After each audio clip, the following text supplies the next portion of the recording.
So today I'm going to share, a few practices that have helped me stop drifting and maybe daydreaming and start living again with more energy, clarity, and just being in the moment, being in the present moment. And of course, stick around to the end because I do have another AI hack that will help you. It'll help you build your own ritual pretty quickly. Feed it some information. I'll give you the prompt below. But anyways, let's get into it. When life starts moving too fast, our first instinct is usually to try and organize it, right? Set goals, make some lists, just push harder. But the truth is, the soul's reconnection isn't just about doing more. It's about returning to who you are, to that person that's underneath all the noise, underneath all the distractions that you have going on in your life. And when we reconnect with our soul, time will actually slow down again. I think that's been one of the big things is time just speeds up. It don't know where your day went, doesn't know where the week went, but you can't remember anything that's happened. When you reconnect, time starts to slow back down when you're in the moment, when you're in the present moment. We start to feel, we just start to feel again. And that fogginess, it begins to lift. So I have 4 suggestions to help reconnect with your soul and get back into the present moment. And the first is what I always say is stillness, or I'm actually going to call it a pause, a sacred pause. And I have said before that I no longer check my phone first thing in the morning. But before I do check my phone, I actually put my hand on my heart and ask, how do I feel today? Remember, you can go to your closet and you can pick out a feeling just the way you do your outfit. And just name the emotion that you want to feel that day and come back to it into your body. Number 2 would be a reset, right? 5, 4, 3, 2, 1. And if I'm just rushing around like crazy, and I do this often, I stop and do this. Just so 5 things I can see, 4 things I can touch, 3 things I can hear, 2 smells, and 1 thing I can taste, right? So again, 5 things you can see, just identify them. So when you're running around like crazy and you're lost in the moment and not in a good way, stop and focus. 5 things that you see, 4 things that you can touch them, 3 things you can hear, birds, a motorboat, whatever, cars outside, the phone, smells. There's in the middle of summer here, there's lots of smells, whether you're inside or outside, and then taste something. And doing those things will bring you back into the moment. So just remember, the next time that you're just things are spiraling, 5, 4, 3, 2, 1, and it'll bring you back to the present moment. Third is journaling. For me, I like to journal for, right now I keep journals for my grandkids, but my suggestion is instead of just doing a gratitude journal and what you're grateful for, very, very important, but instead of writing down the things you're grateful for or your to-do list, ask yourself, what part of you are you ignoring? What part of you is trying to get your attention? What part of you, it can be an emotional heart trigger. It could be this question in the back of your head. And this one, when you really sit and think about it, it always has surprising answers every single time.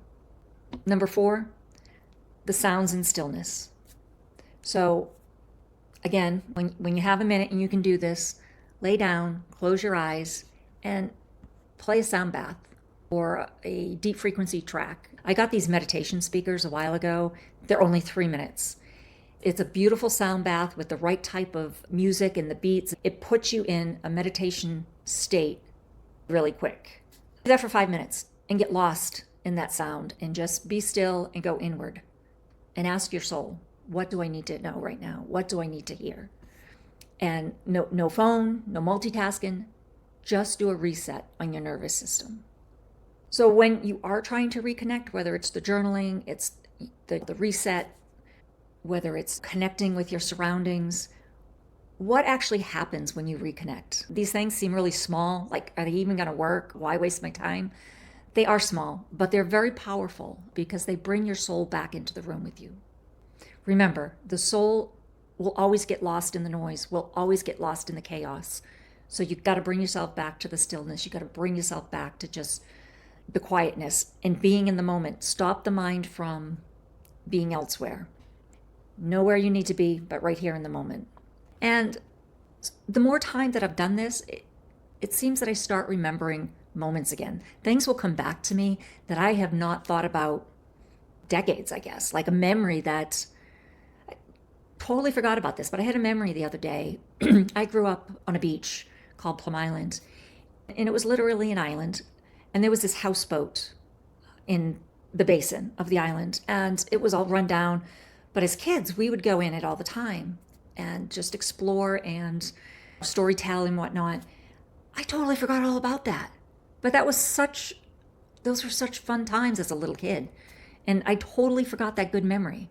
I don't have a lot of good memories, or maybe I just don't remember them. So even I am still learning how to find the stillness so that some of this will come back to me. And that's just one that just recently happened. So try them. It really, doing these practices will help you stretch time again, and will help you feel the moments again. And it'll actually make you feel like you're living your life again and not just checking the boxes. There's a time and place to check the boxes. Bring our soul back into our life to help guide us. We all need a little guiding right now. And you can do this too. You don't need an elaborate plan. You don't need this 10-step process. You just need to come back to yourself. You just need to come home to yourself. One practice, one moment at a time. So the AI hack that I wanted to talk to you about, it's asking, again, your AI tool of choice for a daily soul reconnection, I guess, ritual, if you would. But again, it's based on what's going on in your life, the emotional state that you're in right now. It's defined by you. And I will put the prompts, and I'll leave the areas blank that you need to fill in, but I'll put the prompt below. And try it out and customize it just for yourself. Tweak it as needed, right? So see the first response that you get back. Don't be afraid to ask it to go further or change direction or whatever. Because your soul already knows what you need, and your soul will get you there. Remember, you're not lost. You're just ready to return. And the soul's waiting. The soul's waiting to come and be your friend. Take your hand. So I think in the next episode, I'll do one more episode in this series. And in the next episode, I'll talk about rewriting our narrative.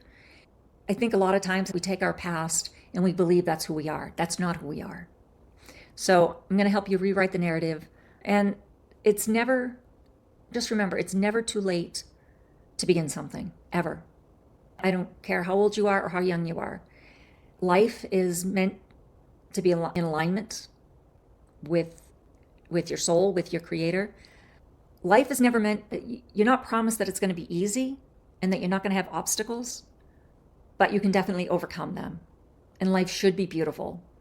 And if I could ask, subscribe if you haven't done so already. Leave me a comment and let me know what is one small way you plan to reconnect with yourself this week. Let's start a dialogue. Leave me some comments and I will do an episode on your suggestions. Remember, you are enough just the way you are. You are so worthy. You are worthy of taking the time to meet your soul and to reconnect with your soul. I love you guys, and I'll talk to you soon.